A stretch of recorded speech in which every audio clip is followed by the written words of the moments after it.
Hello friends, welcome to খেল দুনিয়া। গতকালই তোমাদের জানিয়েছিলাম আন্ডার-17 ইউথ ডার্বিতে ইস্টবেঙ্গলের বিরুদ্ধে যে অভিযোগ এনেছিল মোহনবাগান, সেখানে দোষী সাব্যস্ত হয়েছে ইস্টবেঙ্গল।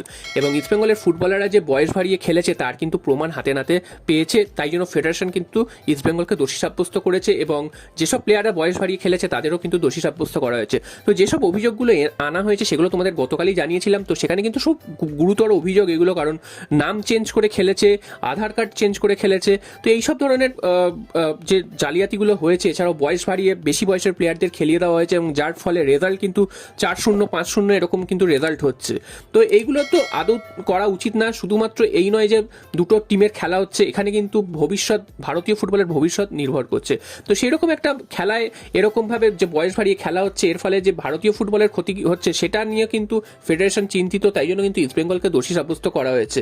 তো আজকের যেটা জানা যাচ্ছে যে ইস্টবেঙ্গলের তো পয়েন্ট কাটা যাবেই, তারা কিন্তু যেসব ম্যাচে এই ফুটবলারদের খেলিয়েছে বা বেঞ্চে রেখেছিল সেই সব ম্যাচগুলোতে ইস্টবেঙ্গলের পয়েন্ট কাটা যাবে। এবং ইস্টবেঙ্গল কিন্তু 7 ম্যাচ খেলে 16 পয়েন্ট নিয়ে একেবারে উপরে ছিল 1 নম্বরে। মোহনবাগানও 7 ম্যাচ থেকে 16 পয়েন্ট পেয়েছিল, তবে তারা কিন্তু গোল পার্থক্যে পিছিয়ে ছিল, 2 নম্বরে ছিল। তো এখন যে নিয়মটা হচ্ছে, ইস্টবেঙ্গলের যে পয়েন্ট কাটা যাবে 2-3টে ম্যাচ থেকে তাদের পয়েন্ট কাটা যাবে। মোহনবাগান, মোহামেডান স্পোর্টিং এবং আরও 2-1টা ম্যাচে যেসব প্লেয়ারদের খেলিয়েছিল তাদের থেকে কিন্তু পয়েন্ট কাটা যাবে। তো সেক্ষেত্রে ইস্টবেঙ্গলের পয়েন্টটা কিন্তু অনেকটাই কমে আসবে এবং মোহনবাগান 7 ম্যাচে 16 পয়েন্ট নিয়ে কিন্তু গ্রুপ টপার হয়ে যাবে। তো মোহনবাগানের জন্য এটা কিন্তু খুবই স্বস্তিদায়ক যে গ্রুপ টপার হয়ে তারা শেষ করতে পারবে। উল্টো দিকে মোহনবাগানের কাছে এটাও একটা জয় যে তাদের বিরুদ্ধে যে বেশি বয়সের প্লেয়াররা খেলিয়েছিল তাদেরকে সেইটা যে প্রমাণ করতে পেরেছে মোহনবাগান, সেটাও কিন্তু তাদের জন্য একটা বড় জয়। কারণ এই হারের পর কিন্তু অনেকেই টিটকিরি করেছিল যে মোহনবাগান ভালো ফুটবলার তুলে আনতে পারছে না, তারা খেলতে পারছে না মোহনবাগানের ফুটবলাররা। তো এখন দেখা যাচ্ছে যে ইস্টবেঙ্গল বেশি বয়সের প্লেয়ারদের খেলিয়ে এই জয়টা পেয়েছিল। তো সে কারণে মোহনবাগান সমর্থক বা মোহনবাগানের যে ম্যানেজমেন্ট রয়েছে তারাও কিন্তু এই যে প্রমাণ করতে পেরেছে এটাতে তারাও কিন্তু একটা স্বস্তি নিঃশ্বাস ফেলেছে। এরপর চলে আসি আগামীকালের গুরুত্বপূর্ণ ম্যাচ, ভারতীয় ফুটবলের অন্যতম বড় ম্যাচ হতে চলেছে কালকের। সেটা হচ্ছে AFC এশিয়ান কাপে ভারত নামছে অস্ট্রেলিয়ার বিরুদ্ধে।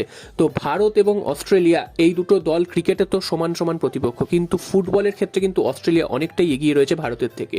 অস্ট্রেলিয়ার ফিফা র্যাঙ্কিং 25, সেখানে ভারতের 102। তো বুঝতেই পারছো কতটা কঠিন প্রতিদ্বন্দ্বিতার মুখে ভারত পড়তে চলেছে।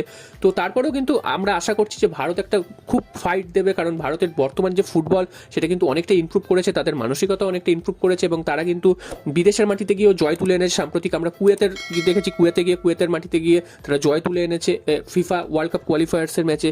তো আমরা আশা রাখতেই পারি যে এই অস্ট্রেলিয়ার বিরুদ্ধে ভারত হয়তো একটা ভালো কিছু রেজাল্ট করবে। জেতা হারা পরের ব্যাপার, জেতা হারা নিয়ে কিন্তু বড় কথা হচ্ছে না, কারণ ভারতের থেকে কিন্তু কেউ এক্সপেক্ট করবে না যে ভারত পরের রাউন্ডে যাবে বা বড় কিছু করে দেবে।